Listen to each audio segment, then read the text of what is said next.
Hey guys, so it's time to put the new iPhone 7 up against the Galaxy S7, see who is king at the end of 2016.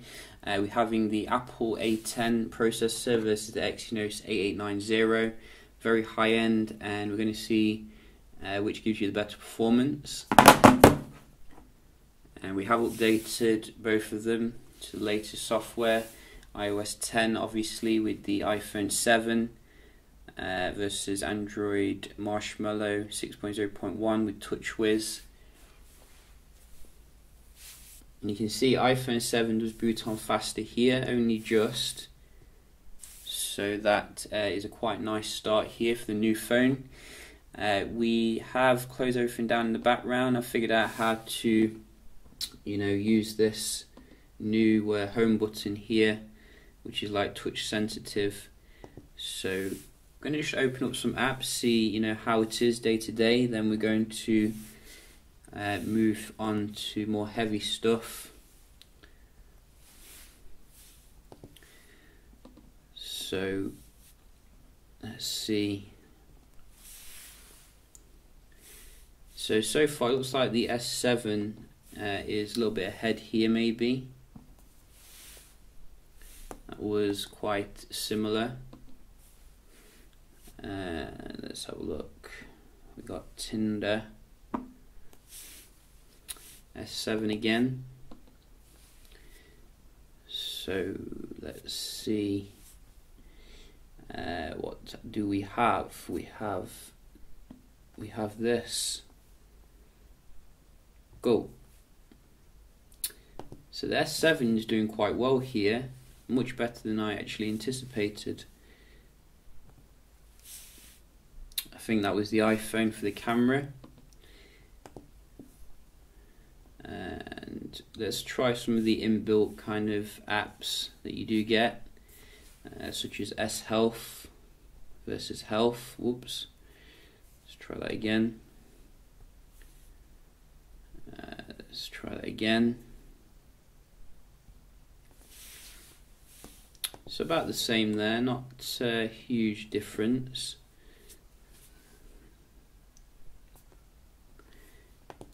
Similar with that one, and the App Store,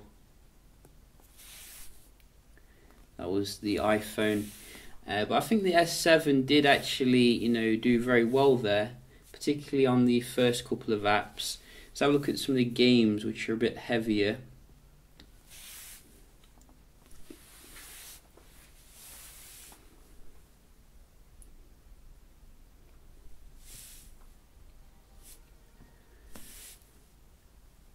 So I think that was maybe the S7 there. I didn't really see it, to be honest.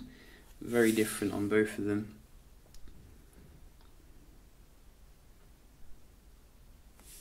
That was definitely the S7.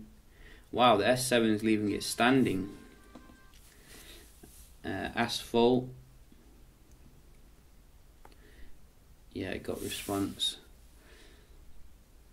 This one usually is quite quick on iOS, as you can see, straight in there. So we'll give that to the iPhone.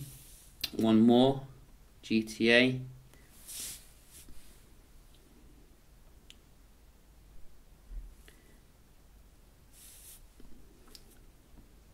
So that could have been the S7. And let's just start them up.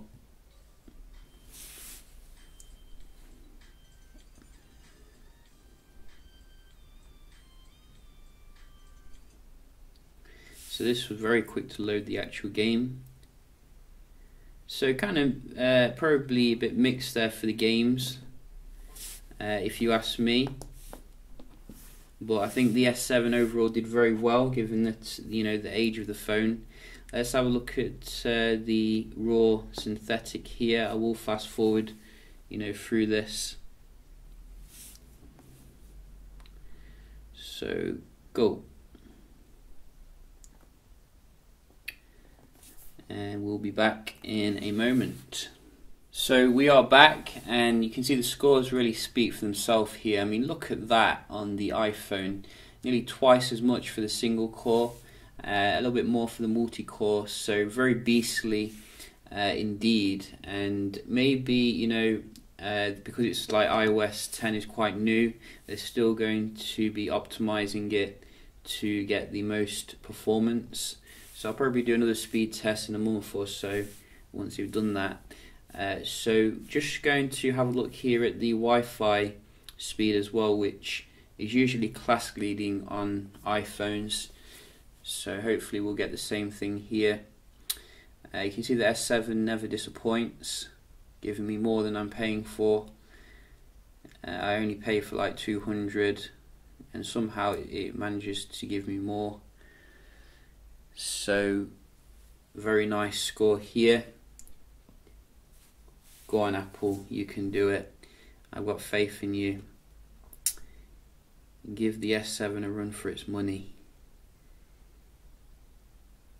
Oh no. Wow, so that's a bit low if you ask me. I mean, given the iPhone standard. I will be doing some more speed tests obviously, so we will, you know, check this out again. Could have been just like a one-off or something. In fact, we're just going to do it again here because that does seem to be, you know, a bit lower than usual. I just want to make sure. No, you can see 150, because usually you get like 200 with the iPhone 6s at least. So definitely going to look into that. You know, I don't a bit disappointed with that score, because you know, we do like the fastest Wi-Fi here when it comes to you paying more. You know, you want to get more. So very well done there, S7. You know, it's really holding its own against Apple's latest phone. We're going to just open up a few websites here, see how they do the real world page rendering. WWE. So let's go. So a little bit faster here to do the search. Whoops. So that was annoying. The screen kind of clicked it as I was searching through this. So I'm not going to click on the WWE website. I'm going to go to the Wikipedia page so it's fair. So let's go. So again, this came up a little bit faster if you ask me. We're going to do another one. So we're going to do BBC News again. So you can see this is coming back now, the iPhone with Safari. Oh, a little bit faster this time though with the S7, but I think the pictures loaded a little bit faster on the iPhone. One more just to, you know, do the decider here. So we're going to GameSpot.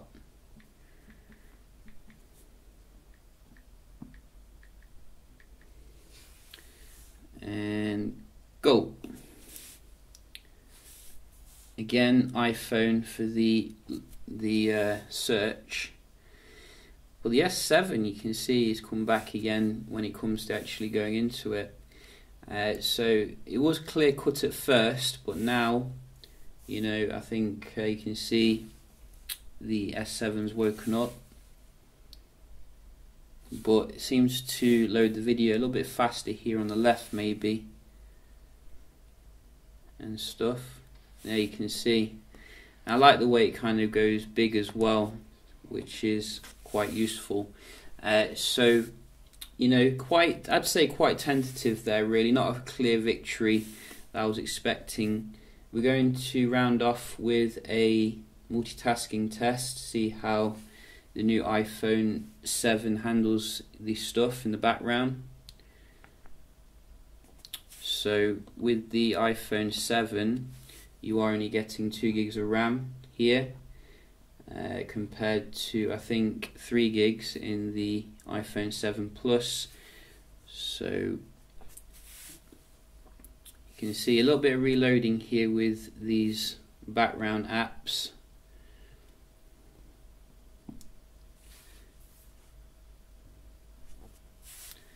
But same can be said with the S7. I have opened quite a few apps today. Let's see. So they're both kind of reloading here, which, you know, usually I'm used to very smooth going back and forth into things. Camera. So a bit laggy there on the S7. Let's try the games.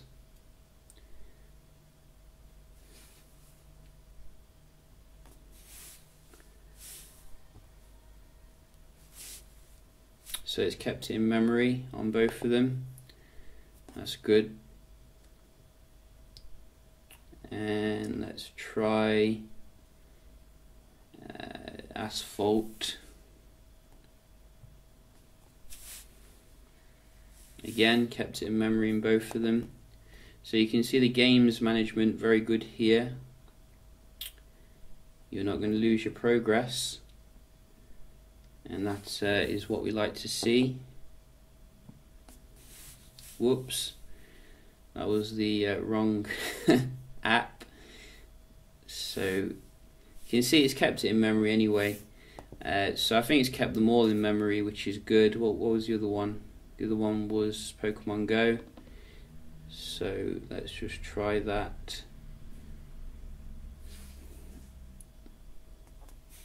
Yeah. So they're both kind of a little bit reloady with the main apps, so not going to really choose between them there. But you can see I think the S7's held its own very well given the age of the phone, and I was expecting a little bit better performance when it came to the Wi-Fi on the new iPhone 7. I will be doing some other speed tests obviously, and obviously a camera test I think tomorrow to see what the new camera can do. But so far, you know, if you've got an S7, I think it's still a very good phone here. Maybe not a massive reason to rush out and upgrade to the iPhone 7. However, we're going to see how it compares against the iPhone 6s next, so do stay tuned for that. Hope you enjoyed the video, and I'll see you in the next one. Cheers.